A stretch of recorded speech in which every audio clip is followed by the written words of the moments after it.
இன்றைய வேளாண் தொழில்நுட்ப பகுதியில் லாபகரமான முறையில் ஆடு வளர்ப்பு குறித்து தஞ்சாவூர் மாவட்டம் ஒரத்தநாடு கால்நடை மருத்துவக் கல்லூரி மற்றும் ஆராய்ச்சி நிலைய கால்நடை விரிவாக்க கல்வித்துறையின் உதவி பேராசிரியர் டாக்டர் வி சசிகலா அவர்கள் தரும் தகவல்கள்.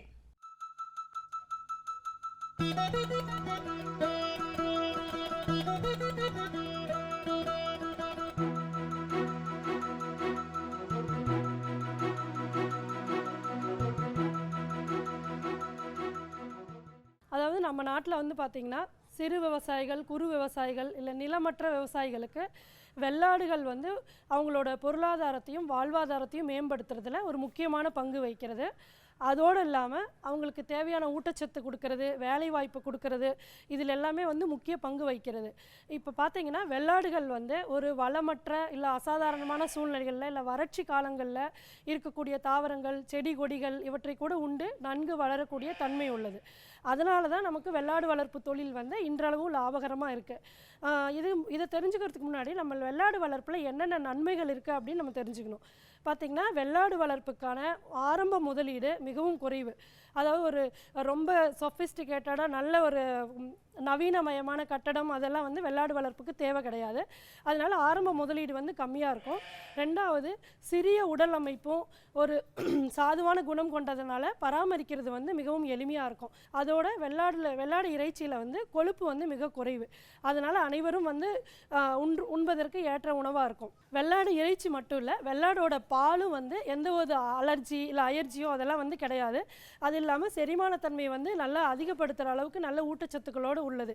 அதனால தான் வெள்ளாடு வளர்ப்பு வந்து இவ்வளோ நன்மைகளோடு இருக்கிறதுனால கிராமப்புறங்களில் இருக்கிற மக்கள் வந்து வெள்ளாடு வளர்ப்பு தொழிலை ஏற்று செய்யும் பொழுது நல்ல லாபகரமாக இருக்கும். இப்போ இதற்கு சரியான மேலாண்மை முறைகளை நம்ம வந்து மேற்கொள்ளணும். அப்போ தான் வந்து வெள்ளாடு வளர்ப்பு லாபமாக இருக்கும். அதில் முக்கியமானது பார்த்திங்கன்னா, ஃபஸ்ட்டு கொட்டகை வந்து நல்ல தரமான கொட்டகையாக அமைக்கணும். நம்ம நாட்டில் பாரம்பரியமான முறையில் தான் வந்து வெள்ளாடு வளர்ப்பு தொழிலை மேற்கொண்டுட்டு வரோம். அதை பார்த்திங்கன்னா வயல்வெளியில் பட்டி போட்டு அடைக்கிறது, இல்லை மர நிழல்களில் அடைக்கிறது, இல்லை ஒரு தோப்பில் வந்து சுற்றி கம்பி வேலி அமைத்து நம்ம வந்து வெள்ளாடு வளர்ப்பு செய்கிறது, இந்த மாதிரி முறைகளில் பண்ணுறோம். அப்படி இல்லைன்னா வீட்டுக்கு பின்னாடி இருக்கிற ஒரு சின்ன இடமா இருந்தாலும் தடுப்பு சுவர் அமைத்தும் நம்ம வந்து வெள்ளாடு வளர்ப்பு தொழிலை மேற்கொள்ள முடியும். இதில் ஒரு ஆட்டுக்கு சாதாரணமாக பார்த்திங்கன்னா 12லேருந்து 15 சதுர அடி வரைக்கும் வந்து இடவசதி தேவைப்படுது. அதுக்கு தகுந்த மாதிரி நம்ம கொட்டகையை வந்து அமைக்கணும்.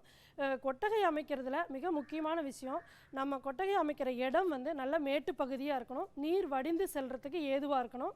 அடுத்து கொட்டகை வந்து நல்லா எப்போயுமே வந்து உலர்வாகவும் சுத்தமாகவும் இருக்கணும். ஈரப்பதம் வந்து இல்லாமல் இருந்தால் தான் ஆடுகளுக்கு நோய் பரவுறதை நம்மளால் வந்து தடுக்க முடியும். அதே மாதிரி காற்றோட்ட வசதி நல்லா இருக்கணும். சுற்றுப்புறத்தில் மரங்கள் இதெல்லாம் வந்து நிழல் தரக்கூடிய மாதிரி இருக்கணும். இந்த மாதிரி நம்ம கொட்டகையை பராமரித்தா அதுவே போதுமானது. அடுத்தது வந்து பார்த்திங்கன்னா இனப்பெருக்க மேலாண்மை. ஆடுகளோட இனப்பெருக்க மேலாண்மையில் மிக முக்கியமான விஷயம், சரியான ஆடுகளை தேர்வு செய்கிறதுலேருந்து இனப்பெருக்க மேலாண்மை தொடங்கிடும். அதில் வந்து பார்த்திங்கன்னா கிடா குட்டிகளாக இருந்தாலும் சரி, பெட்டை குட்டிகளாக இருந்தாலும் சரி, நம்ம தேர்வு செய்யும் பொழுது அந்த இனத்தோட குணாதிசயங்கள், அதை ஒவ்வொரு இனத்துக்கும் ஒரு பண்புகள் குணாதிசயம் இருக்கும். அந்த பண்புகள் இருக்கிற மாதிரி நம்ம வந்து ஆட்டுக்குட்டிகளை வந்து தேர்வு செய்யணும். இப்போ கெடா குட்டிகளை வந்து பொதுவாக இனப்பெருக்கத்துக்காக 6 மாத வயதில் வந்து நம்ம தேர்ந்தெடுக்கணும். அப்படி தேர்ந்தெடுக்கிற குட்டிகள் நல்ல உயரமானதாக இருக்கணும், அதனோட உடல் பகுதி வந்து நீண்டு இருக்கணும், அப்புறம் கால்கள் வந்து நல்ல வலுவாகவும் உயரமாகவும் இருக்கணும். அந்த மாதிரியான ஆட்டுக்குட்டிகளை வந்து நம்ம தேர்வு செய்யணும். அதோடு இல்லாமல் வயதிற்கேற்ற வளர்ச்சி, அது ரொம்ப முக்கியமான விஷயம். அப்படி வளர்ச்சி இருக்கும் பட்சத்தில் தான் அந்த ஆட்டுக்குட்டிகள் ஆரோக்கியமாக இருக்குது அப்படின்றது அர்த்தம். அந்த மாதிரி ஆரோக்கியமான குட்டிகளையும் அதே மாதிரி ஒரு 2-3 குட்டிகள் ஈன்ற தாயிடமிருந்து வரக்கூடிய கிடா குட்டிகளை தேர்வு செய்யணும். அப்போ தான் அந்த கெடா குட்டிகளோட இனவிருத்திக்கு பயன்படுத்தும் பொழுது அந்த பெட்டை ஆடுகளிலிருந்து 2-3 குட்டிகள் ஈனுவதற்கான வாய்ப்புகள் அதிகம்.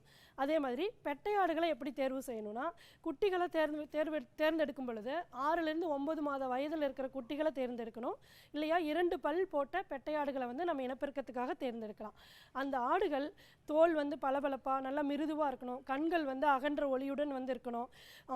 பெட்டை ஆடுகளில் மிக முக்கியமான விஷயம் என்னென்னா, 2-3 குட்டி ஈன்ற தாயிடமிருந்து தான் பெட்டை ஆட்டு குட்டிகளையும் தேர்ந்தெடுக்கணும். அதோடு இல்லாமல் பெட்டை ஆட்டோட முதுகு பகுதியும் பின்புறமும் நல்லா அகன்று விரிந்து இருக்கணும்.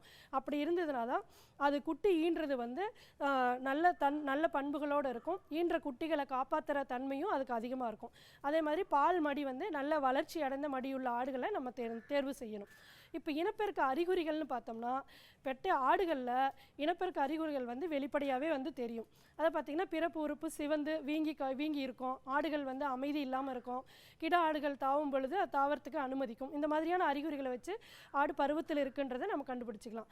அந்த பருவ காலம் வந்து பார்த்திங்கன்னா ஒரு 24 மணி நேரத்துலேருந்து 28 மணி நேரம் சராசரியாக ஒரு நாளைக்கு அந்த பருவம் இருக்கும். அதேமாதிரி இந்த பருவ சுழற்சி ஒவ்வொரு 19 நாட்கள் அல்லது 20 நாளுக்கு ஒரு முறை வந்து ஆடுகள் வந்து பருவத்துக்கு வரும்.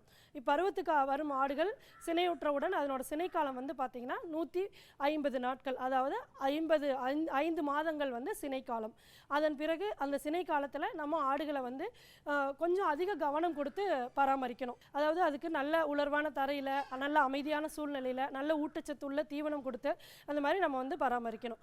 அப்போ அடுத்தது குட்டி ஈனும் தருவாயில் இருக்கிற ஆடுகளுக்கும் குட்டி ஈனும் பொழுது ஆடுகளை வந்து தனியாக பிரித்து ஒரு கொட்டகையில் வந்து அமைதியான இடத்துல வந்து வச்சுருக்கணும். நல்ல உலர்வான தரையில் வந்து வைக்க வேண்டும். அப்புறம் ஈன்ற குட்டிகளை வந்து நம்ம எப்படி பராமரிக்கிறது அப்படின்னு பார்த்தோம்னா, குட்டி ஈன்ற உடனே அது வந்து சீம்பால் குடிக்க வைக்கிறதுக்கான ஏற்பாடுகளை வந்து நம்ம செய்யணும்.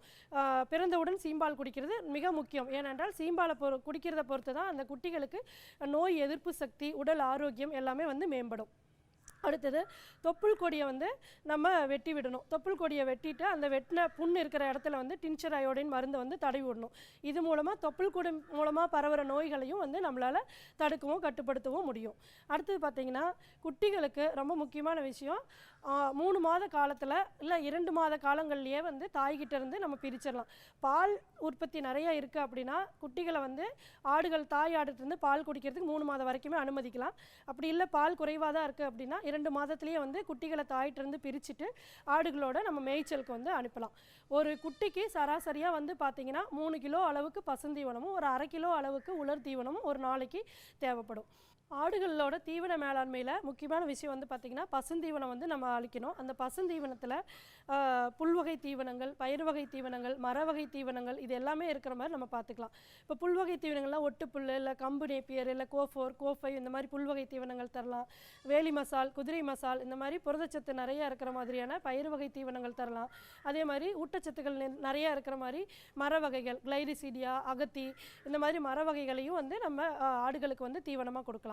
இதோட சினை ஆடுகளாக இருக்கிற ஆடுகளுக்கும் இல்லை வந்து பால் கொடுக்கும் ஆடுகளுக்கும் வந்து அடர் தீவனமும் வந்து நம்ம வந்து சேர்த்து வந்து கொடுத்தோம்னா ஆடோட வளர்ச்சி வந்து மிக நன்றாக இருக்கும். அதுக்கு வந்து பார்த்திங்கன்னா ஒரு அடர் தீவனத்தை எடுத்த வரைக்கும் ஒரு ஆட்டுக்கு ஒரு சராசரியாக நல்ல வளர்ச்சி உள்ள ஒரு 25 கிலோ எடையுள்ள ஒரு ஆட்டுக்கு வந்து பார்த்திங்கன்னா ஒரு நாளைக்கு 300 கிராம், அதே மாதிரி சினை ஆடுகளுக்கு, கிடா ஆடுகளுக்கு, இல்லை பால் கொடுக்குற ஆடுகளுக்கு ஒரு 50 கிராம் சேர்த்து, அதாவது 350 கிராம் வரைக்கும் ஒரு நாளைக்கு நம்ம அடர் தீவனம் வந்து கொடுக்கலாம். அப்படி கொடுக்கும் பொழுது அதனோட வளர்ச்சி வந்து நல்ல சீராக இருக்கும். அதுக்கு அடுத்தது மிக முக்கியமான விஷயம் ஆடுகளில் நோய் மேலாண்மை. ஆடுகள் வந்து பொதுவாகவே பார்த்திங்கன்னா நோய் எதிர்ப்பு சக்தி அதிகமுள்ள ஒரு பிராணி தான். இருந்தாலும் சில நடைமுறைகளை வந்து நம்ம கடைபிடிச்சோன்னா நோய் தாக்கத்திலிருந்தும் காப்பாற்றிடலாம். அதில் வந்து பார்த்திங்கன்னா அசாதாரணமாக இருக்கிறது, தீனி எடுக்காமல் இருந்தது அப்படின்னா அதை உடனடியாக கால்நடை மருத்துவர்கிட்ட பார்த்துட்டு ஒரு ஆட்டுக்கு சரியான வைத்தியம் வந்து கொடுத்தோம்னா ஆடுகளை வந்து நோய் தாக்கத்திலேருந்து காப்பாற்றலாம். இதுக்குள்ள குடற்புழு நீக்கமும் தடுப்பூசியும் தான் ரொம்ப முக்கியமானது.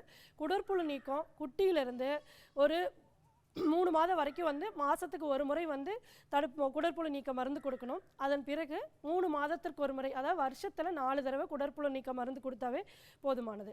ஆடுகளில் தடுப்பூசி வந்து பார்த்திங்கன்னா கோமாரி நோய், ஆட்டுக்கொல்லி நோய், இந்த நோய்களுக்கு எதிரான தடுப்பூசி வந்து 3 மாத வயதில் வந்து நம்ம முதல் தடுப்பூசி கொடுக்கணும். அதுக்கப்புறம் வருடத்துக்கு ஒரு முறை வந்து நம்ம தடுப்பூசி கொடுக்கணும். இதில் கோமாரி நோய்க்கு வந்து பார்த்திங்கன்னா முதல் தடுப்பூசிக்கு அப்புறம் வருடத்திற்கு 2 முறை, அதாவது மழைக்காலம் ஆரம்பிக்கிறதுக்கு முன்னாடியும் கோடைக்காலம் ஆரம்பிக்கிறதுக்கு முன்னாடியும் தடுப்பூசி வந்து கொடுக்கணும். இப்போ நோய் கிளர்ச்சி இருக்கிற ஏரியா அப்படின்னா அந்த பகுதியில் வந்து பார்த்திங்கன்னா அடைப்பான் நோய் வரத்துக்கான வாய்ப்பு இருக்குது. அடைப்பான் நோய்க்கு எதிராக முதல் தடுப்பூசி 6 மாத வயதுலையும் அதுக்கப்புறம் வருஷத்துக்கு ஒரு தடவையும் தடுப்பூசி கொடுத்தா போதுமானது.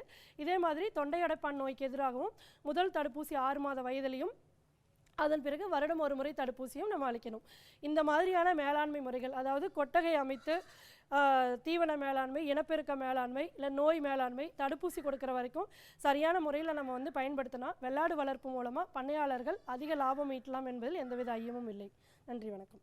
மேலும் விவரங்கள் பெற டாக்டர் வி சசிகலா அவர்களை 09952845780 என்ற கைபேசி எண்ணில் தொடர்பு கொள்ளலாம்.